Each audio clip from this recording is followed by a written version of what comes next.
This piece is called Monster, written by me. My first encounter with a real life monster was at the age of 13. I used to be a social media addict. My favorite was a social site called FlySpace. I really enjoyed constantly communicating with friends and strangers as well. However, I did learn that too much communication can lead to miscommunication. And miscommunication can lead into a world of trouble. It all started with a vicious rumor. Some friends and I were chatting about a classmate that had been caught in the girls' locker room with some boys. As we chatted, some of my friends posted some very mean and judgmental comments about the girl. More people joined the chat, and the comments became more ferocious and ill-spirited.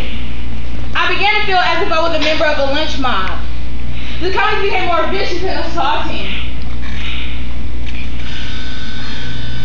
I remember thinking to myself, I would hate to be in her shoes right now. The next day, after school, as I logged on FlySpace to do my usual blogging and chatting, I noticed that I had a new comment posted. And to my surprise, it was from Amber. Amber was the subject of last night's blog fest. Amber stated that she thought that I was the one that started the vicious rumor and encouraged everyone to hate on her.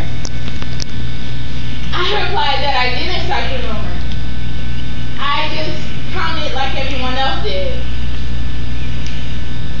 She didn't reply back. The next day, as I'm walking to school, people are pointing their fingers at me, snickering, and insinuating that I engaged in a horrible sex act.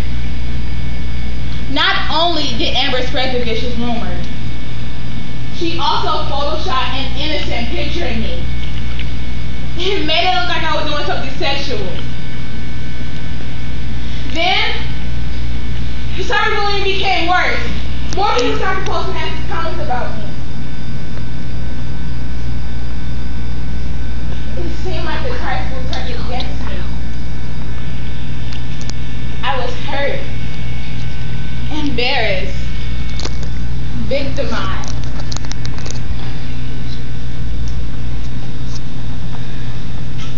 I became deeply depressed.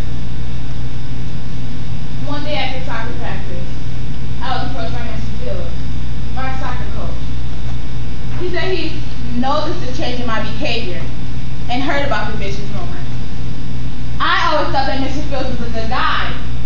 I finally felt like I had someone to talk to. The more I confided in him, the more I became comfortable around him. We could talk about anything, and it seemed like he always knew the answers. Me and Mr. Phil started to spend more time out of school together. He became more physical. I didn't like his advances, but I felt like I owed him. I didn't like what he would do to me. I felt dirty after it, but I still felt like I owed him. Amber continued to spread the vicious rumor, and I felt if only I had Mr. Fields to help heal my pain. But in fact, he gave me more pain. Mr. Fields is the most creepiest monster of them all. A pedophile, a predator, a monster. Lost my innocence. Taken advantage of by a monster. And to make matters worse, Mr. Phil posted hidden video footage of us on the internet. Amber got a hold of it and continued to smear me. I finally gathered enough courage to explain the whole entire situation to my parents. immediately contacted the police. The next day, as I walked into school, I noticed Mr. Fields is being escorted out of the building by police and handcuffed. He turned around, winked at me, and gave me a sinister grin. All I thought a monster could do is to scare me and eat me. I now realize they can be much vicious and brutal. Because of these monsters, my life is now a horror movie.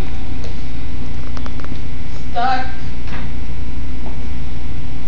on reset. Thank you.